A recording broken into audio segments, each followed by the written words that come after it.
देश की राजधानी दिल्ली में गणतंत्र दिवस के ठीक एक दिन पहले चंद लोगों ने एक शख्स को खंबे से बांधकर तब तक पिटाई की जब तक उसकी मौत नहीं हो गई। जब दिल्ली पुलिस हाई अलर्ट पर है, चप्पे चप्पे पर नजर होने और सुरक्षा के दावे किए जा रहे हैं। आतंकी खतरे और फ्रांस के राष्ट्रपति के दौरे के मद्देनजर हर तरह की चुस्ती और मुस्तैदी के दावे हैं। एक शख्स की सरेआम पीट पीट कर तालिबानी अंदाज में हत्या एक बड़ा सवाल खड़ा करती है। इस पूरे मामले पर हम करेंगे खास बातचीत, खास मेहमान होंगे हमारे साथ, लेकिन सबसे पहले देखते हैं ये खास रिपोर्ट। दिल्ली में तालिबानी बर्बरता, पत्नी के सामने पति की पीट पीट कर हत्या, पत्नी चीखती रही और उसके सामने उसका सुहाग उजड़ गया। ये दिल दहलाने वाली तस्वीर है। चारों तरफ भीड़ है और एक शख्स खंबे से बंधा हुआ है। बेसुध पड़े इस शख्स में जान नहीं है, क्योंकि लोगों ने इसे पीट पीट कर मौत के घाट उतार दिया है।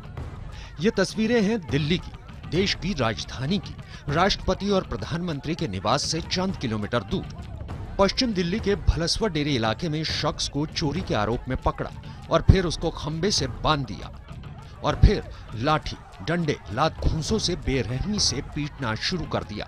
वो जान बचाने की गुहार लगाता रहा। उसकी लाचार पत्नी चिल्लाती रही, चीखती रही, लेकिन किसी ने एक नहीं सुनी। पत्नी के सामने उसका सुहाग उजड़ गया। डंडे से मारा उनको, नस भी कर दिया और चाकू भी मारा उसको, हाथ पैर काट दिया, नस का बांध रखा था कहीं, खंबे बांध के उसे बहुत तबीयत से मारा उसको। उसकी वाइफ ने जब हेल्प मांगी तो उसको पूरी तरह से बोला चलते रहा, रेप करेंगे तेरे को मार देंगे जान से। उसको पकड़ के लाया, अब जो पकड़ के लाया तो मारना पीटने में तो जो ही आए जिधर से आए वो मारना पीटने लग गया। मार पीट के कौन थे मारने वाले, कौन थे मारने वाले? हम किसको पहचानेंगे? जिधर से आया उधर से मारा, जिधर से आया उधर से मारा। हम किसको पहचानेंगे कि ये है वो है वो है? तो खंबे में बांध दिया था इसको। हाँ, वो भीड़ में जब वो भागने लग गया तो उसको बांध दिया। दिल्ली में भीड़ ने इस तालिबानी वारदात को उस वक्त अंजाम दिया जब राजधानी दिल्ली अलर्ट पर है। गणतंत्र दिवस के मौके पर आतंकी हमले के मद्देनजर तमाम सुरक्षा बल दिल्ली की सुरक्षा में तैनात हैं। फ्रांस के राष्ट्रपति भारत के दौरे पर हैं और हवा से लेकर जमीन तक सुरक्षा बलों की तैनाती है। लेकिन गणतंत्र दिवस के ऐन पहले पत्नी के सामने पति की पीट पीट कर हत्या कर दी गई और पुलिस को भनक तक नहीं लगी। आरोपी की पिटाई के वक्त भीड़ में से किसी ने भी उसको बचाने की कोशिश नहीं की। उसकी मौत के बाद मौके पर पहुंची पुलिस ने आनन फानन में उसको खंबे से खोला, लेकिन तब तक उसकी जान जा चुकी थी। अब पुलिस ने इस हत्या के आरोप में 6 लोगों को गिरफ्तार किया है। 6 लोगों को गिरफ्तार किया गया है। पुलिस के हाथ कुछ मोबाइल फुटेज भी लगी है जिसकी जांच की जा रही है। इसके अलावा कुछ और संदिग्धों की पहचान की जा रही है। पुलिस 6 आरोपियों की गिरफ्तारी के बाद भले ही अपनी पीठ थपथपा ले, लेकिन रफीकुल की पत्नी के आंसुओं का जवाब कौन देगा? उनके 2 बिलखते मासूम बच्चों का हिसाब कौन देगा? भले ही पूरा देश गणतंत्र दिवस का जश्न मनाने में डूबा हो, लेकिन एक महिला के आंसू हमारे देश के पूरे सिस्टम को कटघरे में खड़ा कर रहे हैं। Bureau report, IBN 7। और इस मुद्दे पर बातचीत करने के लिए हमारे साथ जो लोग मेहमान हमारे साथ जुड़े हैं उनसे हम आपका तारुफ करा दें। कांग्रेस के प्रवक्ता आलोक शर्मा जी हमारे साथ मौजूद हैं, बीजेपी नेता शाजिया इल्मी हमारे साथ मौजूद हैं और हमारे साथ पीके मिश्रा, पूर्व एडिशनल डीजी हमारे साथ इस वक्त मौजूद हैं। मैं सबसे पहले पीके मिश्रा जी आपसे एक छोटी सी टिप्पणी चाहता हूं। ये जो तस्वीर, ये जो रिपोर्ट हमने दिखाई, ये किस तरफ इशारा करती है? जब तमाम अलर्ट है, तमाम तरह के सुरक्षा बंदोबस्त है और ये वाकया होता है।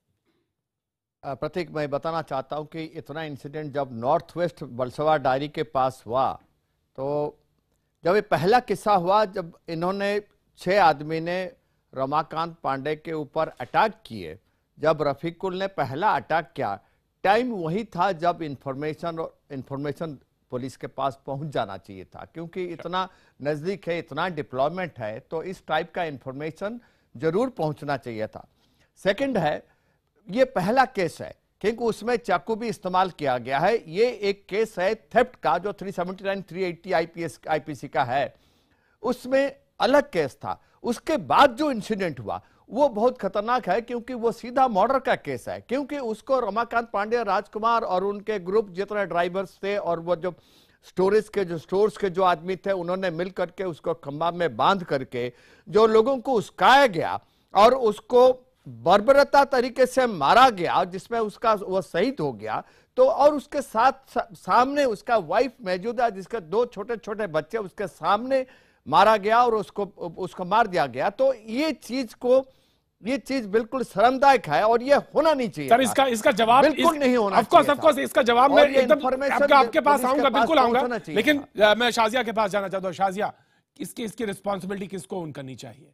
जब तमाम तरह की बातें हो रही हैं, तमाम तरह की सुरक्षा बंदोबस्त हैं, अब इसकी रिस्पॉन्सिबिलिटी किस पर है?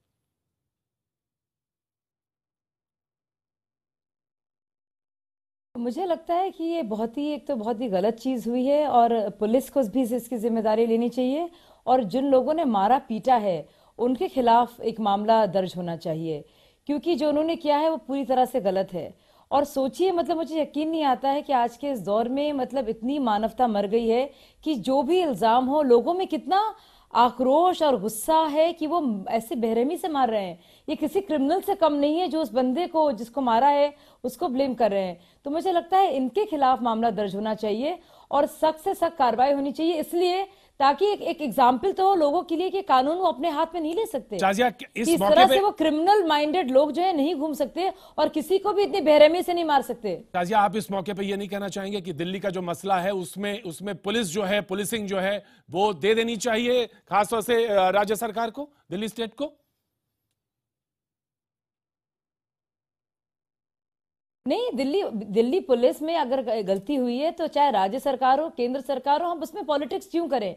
अगर कर्मचारियों की गलती है, रिपोर्टिंग की बात है ना कि वो होम अफेयर्स हो या सीएम हो, लेकिन जो कर्मचारी हैं, जो एसएचओज हैं, जो पीसीआर के बीट पर है, ये उनकी गलती है। तो मुझे लगता नहीं इसमें राजनीति करनी चाहिए। साफ साफ एक मांग करनी चाहिए कि जिस भी थाने में गड़बड़ के तहत ये मामला आता है और उसके खिलाफ मामला दर्ज किया जाए और जो लोग इसमें जिम्मेदार हैं उनको होना चाहिए, इसमें उनके खिलाफ एक केस दर्ज होना चाहिए। आलोक जी हम लोग क्यों इसमें राजनीति करें कि दिल्ली सरकार में आए, केंद्र सरकार में आए? शायद ऐसा लग रहा है अभी भी वो विपक्ष में बैठे हैं, उन अभी भी मांग कर रहे हैं। वो दिल्ली सरकार जो है वो दिल्ली पुलिस जो है वो केंद्र सरकार के अधीन है। मांग किस बात से कर रहे हैं? आपका पार्टी केजरीवाल से मांग कर रहे हैं कि वो सस्पेंड करेंगे? मांग नहीं कर रहे हैं, नहीं, आप बार-बार मांग कर रहे हैं। आपने अभी नहीं आप भाजपा की प्रवक्ता हैं, मांग नहीं कर रहे, कोई मांग नहीं कर रहा है। कोई बात नहीं, आप कोई मांग नहीं कर रहा भाई साहब। बताएंगे आपने मांग नहीं, प्रवक्ता भाजपा के है ना, दिल्ली पुलिस के प्रवक्ता नहीं है। हम दिल्ली पुलिस बिल्कुल नहीं किए मैंने, मैं तो जो होना चाहिए वो कह रही हूँ। नहीं पता है, आप जो होना चाहिए वो मैं कह रही हूँ। आप ये कह रहे हैं कि होना चाहिए, होना चाहिए क्यों? तो मुझे नहीं पता, बिल्कुल नहीं पता, तो कार्रवाई अभी तक उस एसएचओ को सस्पेंड क्यों नहीं किया है? अभी तक वहां पर जो बीट कांस्टेबल है उसको भी सस्पेंड नहीं किया आपने अभी तक, क्यों नहीं किया? दिल्ली पुलिस करेगी ना। तो दिल्ली पुलिस किसके अधीन है? क्या दिल्ली पुलिस मुलायम सिंह जी के अधीन है? क्या लालू प्रसाद यादव जी के अधीन है? बीजेपी जो है हमेशा गैर जिम्मेदाराना बयान देने से बाज नहीं आती है। भारतीय जनता पार्टी चाहे पक्ष में हो चाहे विपक्ष में हो, अपनी जिम्मेदारी लेना ही नहीं चाहते। बेवकूफी की बातें कर रहे हैं आप। नहीं, आप बताइए ना, आप किससे मांग कर रहे हैं? कैसा होना चाहिए? वो खुले नहीं घूमने चाहिए। दिल्ली पुलिस की है, Delhi police report. Delhi police किसके अधीन है? क्या केंद्र सरकार के अधीन नहीं है? क्या भारतीय जनता पार्टी के अधीन नहीं है? आपसे मुझे तू में नहीं करनी पड़ेगी। आप लोग इसी भाषा को समझते हैं। ठीक है भाई साहब, ठीक है। आप लोग इसके अलावा कोई भाषा ही नहीं समझते हैं। आलोक जी नहीं करूंगी। आलोक जी आपके लेवल पे मैं नहीं गिर सकती। अगर आप कोशिश भी करेंगे मैं नहीं गिर सकती आपके लेवल पर। कार्रवाई होनी चाहिए। कौन कार्रवाई करेगा? मांग नहीं की, छोड़िए। आलोक जी पता नहीं क्या बकवास बोल रहे हैं। आलोक जी बेहद संवेदनशील मसला है, बेहद संवेदनशील मसला है। इसमें तुरंत फौरी तौर पे कार्रवाई होनी चाहिए और जिस तरह की दिल्ली राजधानी में यह घटना घटती है बेहद शर्मनाक है। ये कहीं दूर दराज के इलाके की बात नहीं है, ये दिल्ली की एक घटना है, अपने आप में बेहद शर्मनाक है। आलोक जी। प्रतीक जी, देखिए दिल्ली के अंदर जब इस तरह की घटनाएं होती थी, निर्भया कांड को बीजेपी और आरएसएस ने पूरा पॉलिटिसाइज किया। बीजेपी के प्रवक्ता टाइम्स ऑफ इंडिया की कटिंग लेके बैठ जाते थे टीवी चैनल्स पे। देखिए रेप कैपिटल बन गई है दिल्ली। अरे भाई, रेप कैपिटल दिल्ली क्या कांग्रेस ने बना दी है? आज national bureau of crime records कहता है मोदी जी की सरकार आने के बाद रेप और तमाम मामले 4 गुना बढ़ गए हैं। क्या इसका जवाब बीजेपी को नहीं देना है? आज भी बीजेपी मांग ही करेगी। एक भी कांस्टेबल के ऊपर भी कल से अभी तक कोई कार्रवाई क्यों नहीं हुई है? हम जानना चाहते हैं। आज दिल्ली की जनता जानना चाहती है कि दिल्ली पुलिस के सिपाही भी आज सेफ नहीं है। दिल्ली पुलिस के एसीपी सड़क पर रोड रेज में मारे जाते हैं। मैं समझता हूं कि भारतीय जनता पार्टी को आज जिम्मेदारी अपने ऊपर लेनी होगी, मांग करने का समय नहीं है। बीजेपी पहले कहती थी राज्य सरकार के अधीन केंद्र दिल्ली पुलिस होनी चाहिए, उससे पलट गए आप, यू टर्न ले लिया, लेकिन दिल्ली पुलिस आपके अधीन है पूरी तरह से कम दिल्ली के लॉ एंड ऑर्डर सिचुएशन को तो ठीक कीजिए आप लोग। जी शाजिया, आप जवाब देना चाहेंगी? शाजिया? नहीं, मुझे जो कहना था मैंने वो कह दिया है भाई साहब। जी शाजिया, इसमें जिस तरह की बात, जी मुझे जो कहना था मैंने कहा, ये बहुत ही अफसोस की बात है और जिसके भी अधीन हो दिल्ली पुलिस की इसमें जिम्मेदारी बनती है कि अगर उनके लोग वहां मौजूद थे और अगर केस दर्ज किया गया है तो इस बात को आगे लिया जाए, क्योंकि सारी की सारी जिम्मेदारी law and order machinery Delhi police की होती है। मैं प्रवक्ता भाजपा की जरूर हूँ, दिल्ली पुलिस की नहीं हूँ। दिल्ली पुलिस को आप लाइए और उनसे सवाल ही पूछिए, और मुझे लगता है कि इसमें सीरियसली एक्शन लेना चाहिए, क्योंकि एक इंसान की मौत हो गई और वो जो लोग खड़े थे, जो वहां के बाशिंदे हैं जिन्होंने ऐसा किया, उनके खिलाफ अगर मामला दर्ज है तो मुझे लगता है उनसे निपटने की बहुत सख्त जरूरत है, क्योंकि एक बहुत ही खराब एग्जाम्पल और उदाहरण हम अपने देश को दे रहे हैं और अपने और लोगों को दे रहे हैं कि अगर आपको गुस्सा आ रहा है किसी पर, बिना किसी जांच पड़ताल के आप इतना मारेंगे उसको कि वो इंसान मर जाएगा। तो जो भी इसमें मतलब मुझे लगता है राजनीति कम करने की जरूरत है, लेकिन चीजों को सुधारने की समाज को और दिल्ली पुलिस को ज्यादा जरूरत है। बिल्कुल मैं आपकी बात को समझ रहा हूं, बेहतर तरीके से बात आपकी जो आपने की है वो कन्वे की है। मैं बस ये कहना चाह रहा हूं कि एक बात है कि कहीं ना कहीं लॉ एंड ऑर्डर की जो बात है वो कहीं ना कहीं दूसरों के कंधों पर डालने की बात हो रही है, जिसकी तरफ आलोक इशारा कर रहे थे। वो खुल के ये बात कह रहे भाई मेरा हिस्से में नहीं है, वो मेरे हिस्से में नहीं है, हर आदमी बचने की कोशिश में। जिनकी जिम्मेदारी उनकी जिम्मेदारी, कोई देखिए अगर ये होम अफेयर्स को रिपोर्ट करती है दिल्ली पुलिस और वो रिपोर्ट करते हैं पीएम को, तो जो कुछ भी दिल्ली में घटनाएं होती हैं अगर कुछ कांस्टेबल करता है तो आप ये नहीं कह सकते कि पीएम मोदी ने किया है। वैसे ही कांग्रेस राज्य में अगर कोई बर्बरता पुलिस वाला कोई करता है, आप ये नहीं कह सकते कि कांग्रेस ने की है। ये तो अरविंद केजरीवाल के साथ जब मैं थी तो मैं अपनी गलती मानती हूँ कि जो कुछ भी होता था दिल्ली में हम शीला दीक्षित को ब्लेम करते थे। अब तो हम ये बात को समझते हैं और जानते हैं कि अब सीएम अपना काम करता है, अलग अलग एसएचओ अपना काम करते हैं, एसएसपीज अपना काम करते हैं, पुलिस कमिश्नर अपना काम करता है, तो एक पूरा सिस्टम है। और इस तरह की पुलिस बर्बरताई जो होती है या नाकामी होती है या नेग्लिजेंस ऑफ ड्यूटी, वो हर जगह होती है, वो हर जगह होती है, हर एक राज्य के अधीन हुई है, हर एक सरकार के अधीन हुई है। तो हमें police negligence of duty. Alka Lama हमारे साथ जुड़ी हुई हैं और उनसे उनका स्वागत है।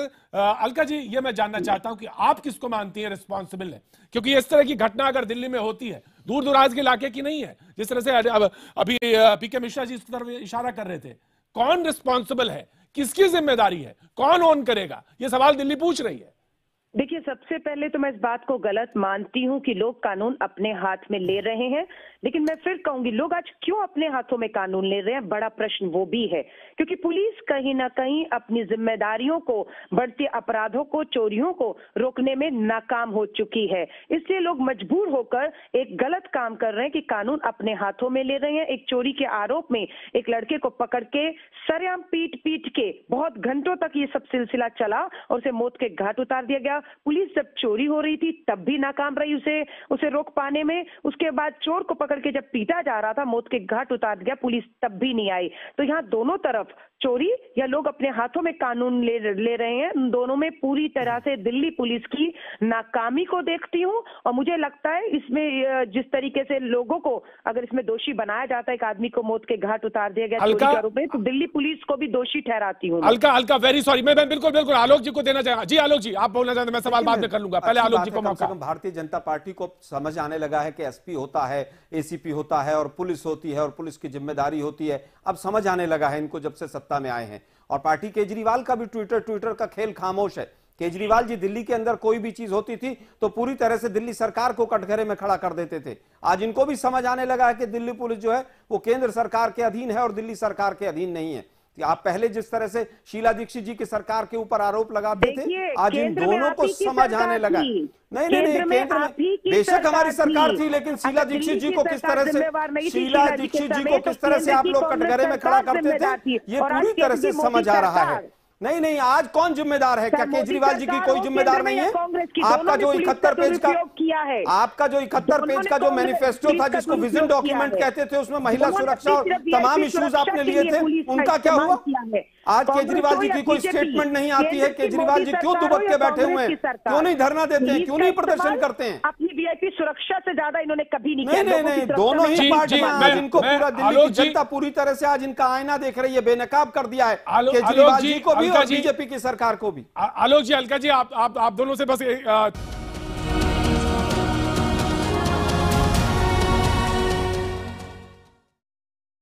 दिल्ली में तालिबान जाए, एक शख्स की सरेआम पीट पीट कर तालिबानी अंदाज में हत्या। कई सवाल खड़ी कर रहे हैं हमारे साथ, हमारे मेहमान लगातार मौजूद हैं। जी पीके जी, बिशा जी हमारे साथ मौजूद है। मैं उनसे सवाल करना चाह रहा था। सवाल इस बात का, जिस तरह से आप इस तरफ इशारा कर रहे थे, दिल्ली पुलिस पे बार बार ब्लेम करा जा रहा है, तो दिल्ली पुलिस अनियंत्रित है क्या? उस पर कोई नियंत्रण नहीं? और जिस तरह से काम हो रहा है तो कोई जवाबदेही नहीं किसकी तरफ? और एक पॉलिटिकल पार्टी कहती है कि एक जिम्मेदार है, दूसरी कहती है हम नहीं, तीसरी जिम्मेदार है। जी पीके जी, दिल्ली पुलिस जो है, मैं क्लियरली बताता हूं, दिल्ली पुलिस एक काफी बड़ा इंस्टीट्यूशन है और उसको इस केस में डायरेक्ट ब्लेम करना ठीक नहीं है। ठीक है, दिल्ली पुलिस जो काम इसमें किया है उसमें जरूर जो लोकल ऑफिसर्स हैं, जो SHO concern, the beat officers concern, the DCP concern, they are responsible for it. दूसरा चीज है, उसमें 3 केस इन्वॉल्व है। नंबर 1 है, बलसवा डायरी के पास इतने बांग्लादेश मुस्लिम्स कब से आए और क्यों रह रहे? Number 1 case. इसमें 3 केस इन्वॉल्व है। नंबर 2 केस, रमाकांत पांडे के ऊपर जब रफीकुल अलाप ने चाकू के साथ 6 आदमी के साथ अटैक किया, तब इंफॉर्मेशन क्यों दिल्ली पुलिस के पास नहीं पहुंचा और कौन रिस्पॉन्सिबल है? जो लोकल ऑफिसर से रिस्पॉन्सिबल है, they should be held responsible. और वो 6 आदमी कौन है रफीकुल के साथ, उनको भी अरेस्ट करना चाहिए। थर्ड केस हुआ क्लियर केस ऑफ मर्डर, जो रफीकुल को मर्डर किया गया बांध करके, ये एक मर्डर केस है। उसको जितने उसमें इन्वॉल्व है, जिनको उस्काया गया, जिन्होंने उस्काया और जिन्होंने मारा बर्बरता के तरीके के, ये पूरे के पूरे 302 केस है और मर्डर केस है। तो ये 3 केस है। चौथा केस अभी बात हो रहा था कि दिल्ली पुलिस किसके अंडर में रहेगा। ये कभी भी दिल्ली पुलिस स्टेट के अंडर नहीं आ सकता है, क्योंकि दिल्ली जो है भारत का राजधानी है। ये राज्य अगर होगा भारत में, आप आज देखिए होलांड जी मौजूद है, यहां पर ओबामा जी आते हैं, यहां पर दुनिया के लोग आते हैं। ये जो सिक्योरिटी उनका देना है सिर्फ दिल्ली पुलिस नहीं देखता है, उसके साथ हमारा जो इंटरनल इंटेलिजेंस और ministry of external affairs, ministry of home affairs, ministry of finance, ये सब कुछ इन्वॉल्व है। इसलिए दिल्ली पुलिस कभी भी स्टेट के अंडर नहीं रह सकता है। हाँ, ये केस एक शर्मनाक केस है। जब मिस्टर होलांद यहां पर है, फ्रांस का प्रेसिडेंट यहां पर है, इस टाइप का केस नॉर्थ वेस्ट दिल्ली में होना बिल्कुल शर्मनाक केस है। और दिल्ली पुलिस का जो लोकल ऑफिसर्स है, yes Alok ji, Don't make it political. Please don't make it political. Please don't make it political. जी आलोक जी, देखिए, मैं समझता हूं कि हम कभी भी इस तरह के मुद्दों पर पॉलिटिक्स नहीं करते हैं, लेकिन जो पार्टी मर जवान मर किसान का नारा देकर आई हो, मेजर कालिया की शहादत पे चुनाव लड़के आई हो, हेमराज के सर के ऊपर चुनाव लड़के आई हो, उनसे पूछना हमारा फर्ज है कि आपने बहुत बड़े बड़े भाषण दिए थे, बड़े बड़े होर्डिंग लगे थे दिल्ली के अंदर, और दिल्ली को आपने किस तरह से कहा था कि वो क्रिमिनल स्टेट हो गई है और जो कांग्रेस की सरकार है वो उसको कंट्रोल नहीं कर पा रही है दिल्ली पुलिस को। आज दिल्ली पुलिस पूरी तरह से बेलगाम है और भारतीय जनता पार्टी अभी भी मांग कर रही है और पार्टी केजरीवाल तो खामोश बैठी है। आज ये जो मिश्रा साहब ने जो बात कही कि दिल्ली पुलिस केंद्र के अधीन रहेगी, राज्य सरकार के अधीन नहीं आ सकती है, इससे पूरी तरह से ये चीज क्लियर हो गई है कि दोनों पार्टियां मुद्दत से राजनीति करती आई हैं और दोनों जब पावर में आई हैं तो आज उनको आटे और दाल का भाव पता चल गया है। भारतीय जनता पार्टी पहले कहती रही कि हम, देखिए, कांग्रेस और भाजपा की दोगली नीति है। जब ये अपना घोषणा पत्र लाते हैं तो दिल्ली को क्यों आपके घोषणा पत्र में नहीं था क्या? आपके घोषणा पत्र में नहीं था क्या? मैंने आपके घोषणा पत्र में पूर्ण राज्य का दर्जा देने की बात की कि नहीं थी? आज तक पिछले 10 महीने में आपने 11 महीने में क्या एक बार भी कोई विशेष सत्र बुलाया आपने पूर्ण राज्य के लिए? आलोक जी सुन लीजिए, अलका जी बोल रही है, सुन लीजिए। आम आदमी की सुरक्षा को ताक पे रखते हुए वीआईपी सुरक्षा के नाम पर हमेशा आम आदमी की सुरक्षा से खिलवाड़ किया है। जब आपने घोषणा पत्र में दिल्ली को पूर्ण राज्य का दर्जा, कानून और पुलिस की बात करते हैं, और आज आपके दोगले चेहरे हो गए जब दिल्ली में आम आदमी की सरकार हो गई। शाजिया, मैं बिल्कुल ये कहूंगी, आज केंद्र में बैठी मोदी सरकार। जी शाजिया, आपसे कांग्रेस, बिल्कुल एकदम शॉर्ट में आपसे जानना चाहेंगे, सर्वोपरि इज रिस्पॉन्सिबल, आप किसको रिस्पॉन्सिबिलिटी दे रहे हैं? दिल्ली सरकार के बारे में पीके जी कह रहे थे। कर सकते हैं। जी शाजिया। नहीं देखिए, ये बात सही है। जब मैं भी उसका हिस्सा रही हूँ, क्योंकि जब शीला दीक्षित की सरकार थी, हालांकि तब ये भी कहा जा सकता है कि तब ब्लेम करना चाहिए था, तो मनमोहन सिंह जी प्रधानमंत्री थे। तो अगर हम हर एक चीज और हर एक स्टेट में आप देखिएगा इस तरह की कोताही बरती जाना या बहुत सिक्योरिटी को लेकर बहुत ही नेग्लिजेंस होना तो हर जगह है। तो ओवरऑल पुलिस एक बहुत बड़ा इंस्टीट्यूशन है। नहीं, अगर हर जगह है तो क्या भारतीय जनता पार्टी जो पार्टी विद डिफरेंस कहती थी वो क्या हुआ उसका? और उसमें हम पहले कहते थे जबलपुर में रेप का जो दर्जा है, इंदौर और जबलपुर जहां पर आपका शासन है वहां दिल्ली से ज्यादा है। आपने लोग नहीं सुनते थे। आप आज दिल्ली का जो हाल कर दिया है लॉ एंड ऑर्डर के मामले में, क्या मोदी साहब अपनी कोई स्टेटमेंट देंगे? आप बोल लीजिएगा भाई साहब, आप बोल लीजिएगा भाई साहब, आपको भी मौका मिलेगा, आप बोल लीजिएगा। तो कहीं कहीं भाजपा की सरकारें हैं, कहीं कांग्रेस की सरकारें हैं। मध्य प्रदेश में देखिए कुछ मामला होता है, कुछ अच्छे मामले होते हैं, कुछ बुरे मामले होते हैं। कहीं पुलिस बहुत अच्छा प्रवचन काम मत करती दीजिए। है। आप दिल्ली पुलिस के कौन से अधिकारी को कब तक सस्पेंड करेंगे ये बताइए। ब्लेम करें, क्रेडिट दें, या फिर हम बात करें इसकी, नहीं हम सारे स्टेट्स की बात करेंगे, हम पुलिस की बात करेंगे, क्योंकि पुलिस रिपोर्ट करती है सेंटर को, जो कि बीजेपी के अधीन है। लेकिन बीजेपी के अधीन तो बहुत सारी राज्य सरकारें की पुलिस भी है और वैसे ही कांग्रेस के अधीन भी है। पर पुलिस एज एन इंस्टीट्यूशन की यहाँ जिम्मेदारी है, जो लोकल ऑफिसर्स हैं वहां पे। जी आप सभी लोगों का बहुत बहुत शुक्रिया, लेकिन आप लगातार हमारे साथ बने रहिए, खबरों का दौर लगातार जारी है IBN 7 पे। शुक्रिया।